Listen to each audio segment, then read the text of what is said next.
Hello, so we are walking from the west side of XL over to the east side of XL over to the west side of XL. We haven't been to this side yet to see the protest. Apparently it's been popping off. We just had a fucking, sorry to swear, but super emotional hour. Day, dude, my whole day was emotional right now. Yeah, I nearly cried like 10 times. It's too much. Especially a minute ago. So our friends, basically they're dressing up as like army clowns, and they locked on the road, so they like put their arms in concrete and blockade the road. So the police had to come in and saw the concrete and then arrested them. You know, these are two ladies our age. And I got on the megaphone and spoke a little bit about university involvement in the arms trade. And she killed it, obviously, to the point where... Where what? Well, where the yeah. Not only like there was people coming up to her saying like, you know, this is incredible what you guys are doing, like I can't believe that like this is even happening in our universities and everything. So it was already like a lot of support, not necessarily emotional, but just like a lot of support. And then this nun from Zimbabwe came up to me pretty much crying, and it just makes it hit home so hard, because she's just talking about, you know, what war means in her country. Her country is riddled by war, so is a lot of Africa, and she was just thanking me, and she was just saying thank you. She was holding my hand so tight, nearly crying, like, I just thank you from all my people, because this is where these weapons are going. They're going to my home. So yeah. No, it is. It really, I think today, you know, because it was the No Faith in War Day, you had a lot of people that were there that have lost faith in humanity, if anything, and who have lost faith in our ability to be compassionate and kind. You know, the fact that in literally a week's time you're gonna have like the world's worst people being wined and dined, and then being told like, you know, come and buy some shit out here. Sorry for swearing again, but honestly I don't care.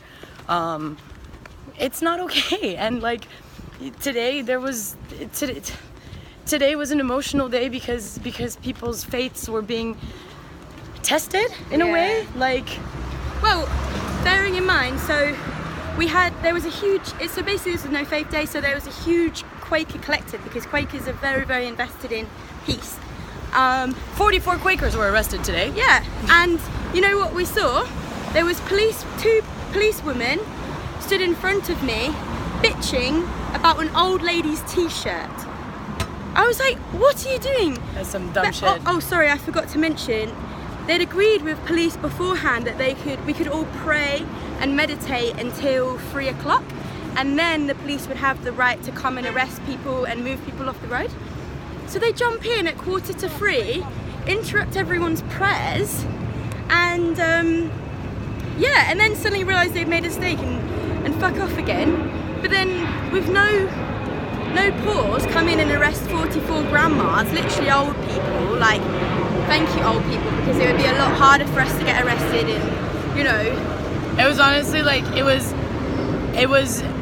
insane to see, because obviously like this is my first protest like this, so like even just seeing people actually being taken away and dragged away and stuff like that was mad.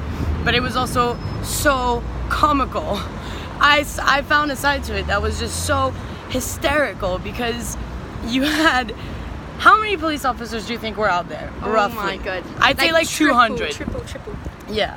I don't know, more than that, I feel. Probably. So you'll see on some of our stories, like, just when you thought there was like, we were like every 2 people there was like a cop, and or other way around, for every person there was like 2 cops. Yeah, and then like, suddenly there's like 100 more marching up the hill, and we're like, mad. What? And like and then you just got these grandmas sitting down with a sign that says like No Faith in War. Yeah, like, and you got 4 or 5 killing children. 4 or 5 cops around her, and I'm like, this is where your money is going, British taxpayer. Yeah. It's going to police removing grandmas from sites where like actually what's happening. What we're doing here today, okay, yeah, obstructing the road, it's an offense for which you can get charged and for which you can get arrested, sure. But the fact that they're out there selling weapons of not mass destruction, but weapons of war, and weapons that create mass destruction. A gun can be used a million times. Yeah. But I mean, just in terms, but like, it doesn't make sense, and like it doesn't work. And we understand that. Like, I think there's one thing as well that like kind of stuck out for me. Yesterday when we got to the Excel Center, we were going the wrong way because we didn't know which way to go, and we were actually walking towards the center, and this guy that's like security was there, and he was like, look, I support you guys, but I can't let you come back through here. I need this job, I got bills to pay. And it is such that mentality of like, I need a job, this is my job, like this is what I'm doing here. Like, fair enough, okay, like some police officers sure probably thought that we were out here being ridiculous and that kind of stuff, but I do genuinely think that like a lot of them understand what we were doing and understand like why it's necessary to have this kind of resistance and to have this kind of protest, but they can't do anything about it because they need a job. Yeah. And I'm sure being a police officer comes with a lot of like social perks in terms of like healthcare and in terms of like whatever tax stuff. I don't know, but I'm assuming you do it for a reason. Excuse me. It said low battery. But yeah. Right, let's get to the other end. Yes, let's. Much love.